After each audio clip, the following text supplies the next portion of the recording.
অধ্যক্ষ বা সেই কলেজখনৰ পৰিৱেশটো সুধিলে হ'ল যে তাত কিয় তেওঁলোকে সেইখন আসন মোৰ কাৰণে নিৰ্দিষ্টভাৱে সজাই থৈ তেওঁলোকে নি বহাইছিল। মই সাধাৰণতে এনেকুৱা কলেজলৈ যাওঁ, কেতিয়াও মই সদায় আপত্তিয়ে কৰোঁ যে নৰ্মেলি নবহা, আৰু সেই কলেজখনৰ অধ্যক্ষজন আচলতে মোৰ ক্লাছমেট। সেইকাৰণে তেওঁলোকে অলপ জোৰ কৰি নি মোক কলেজৰ অধ্যক্ষৰ একেলগে দুখন চকী পাৰি থৈছিল, আৰু সেইখন যিখনত মই বহিছিলোঁ সেইখন মোৰ কাৰণে তেওঁলোকে সজাই থৈছিল। হয়, পাৰ্মানেণ্টলি সেইখন অধ্যক্ষৰ আসন, কিন্তু সিদিনাখনৰ কাৰণে তেওঁলোকে সেইখন মোৰ কাৰণে সজাই থৈ কাষত তেওঁৰ কাৰণে এখন আসন থৈছিলে, আৰু দুইখনতে কাপোৰ চাপোৰ পাৰি ৰাখিছিল। মই কাষৰখনতে বহিব খুজিছিলোঁ, তেওঁলোকে জোৰ কৰি আপুনি বহক ইয়াতে, তেওঁলোকে এটা সন্মান দি পেলাই কৰিছিল। কিন্তু কেতিয়াবা কি হয়, মানুহৰ চকুত এইবিলাক খুব ভাল কথা নহয়, আৰু সেইকাৰণে মই সদায় এভইডে কৰোঁ সেইবিলাক কথা।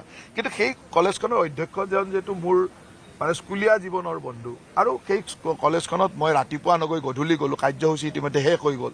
কাৰ্যসূচী শেষ হোৱাৰ পিছত তেওঁলোকে মোক জোৰ কৰি নি অধ্যক্ষৰ ৰুমলৈকে লৈ গ'ল, আৰু অধ্যক্ষৰ ৰুমত মোৰ এটা আহিনো কেনেকুৱা লাগিলে তাক লিখিবৰ কাৰণে দিলে, আৰু লিখিব লওঁতে তেওঁলোকে তাত মোক জোৰ কৰি বহালে যে আপুনি ইয়াতে বহি লিখি দিয়ক।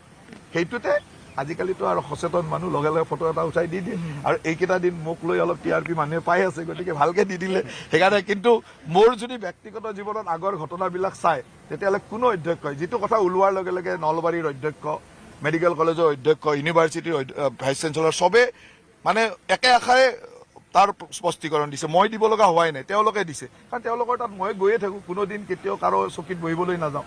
গতিকে তেওঁলোকে জানে যে এইটো কিয় হৈছে, আৰু এইটো আচলতে তেওঁলোকে মিটিংখন শেষ হোৱাৰ কাৰণে মোক জোৰ কৰি নিহে তাত বহাই দিছিল। কেতিয়াবা বেছি মৰম কৰিলেও দিগদাৰ, সেই মানুহখিনি আচলতে মোক বেছি মৰম কৰিলে, বেছি সন্মান দিব বিচাৰিলে, কিন্তু ৰাইজে এই কথাটো ক'ৰবাত বেয়া পায়। মই নেচাৰেলি ৰাইজৰ মাজত এইটো অকণমান, কাৰণ মানুহে শিক্ষাগুৰু বা শিক্ষাৰ মানুহৰ আসনখন অলপ বেলেগকৈ বিচাৰে, কিন্তু সিদিনাখন সেই আসনখন মোৰ কাৰণে তেওঁলোকে সজাই ৰখাৰ কাৰণে মইতো নেচাৰেলি মই নবহো বুলিয়ে কৈছিলোঁ। আপুনি যদি চাই তাৰ আগৰ যদি ভিডিঅ'টো ওলাই চাই, তেতিয়াহ'লে মই বোলে নাই তই বহ বুলি কৈ তাক মই বহিবই কৈছোঁ, কাৰণ তেওঁৰ লগত মই কলেজীয়া জীৱনৰ নহয়, স্কুলীয়া জীৱনৰ বন্ধু। তাকে বহিবলৈ কৈছোঁ, তই বহ না, সি কৈছে নাই মোৰ এইখনত আছে তই বহ ইয়াত। গতিকে দুইটাই বহি অকল মানে এইটো বন্ধুত্বৰ হেৰিত যে লিখা হয়, কিন্তু সেইটোকে ধৰক কোনোবাই এটা হেৰি কৰিলে, গতিকে ইয়াত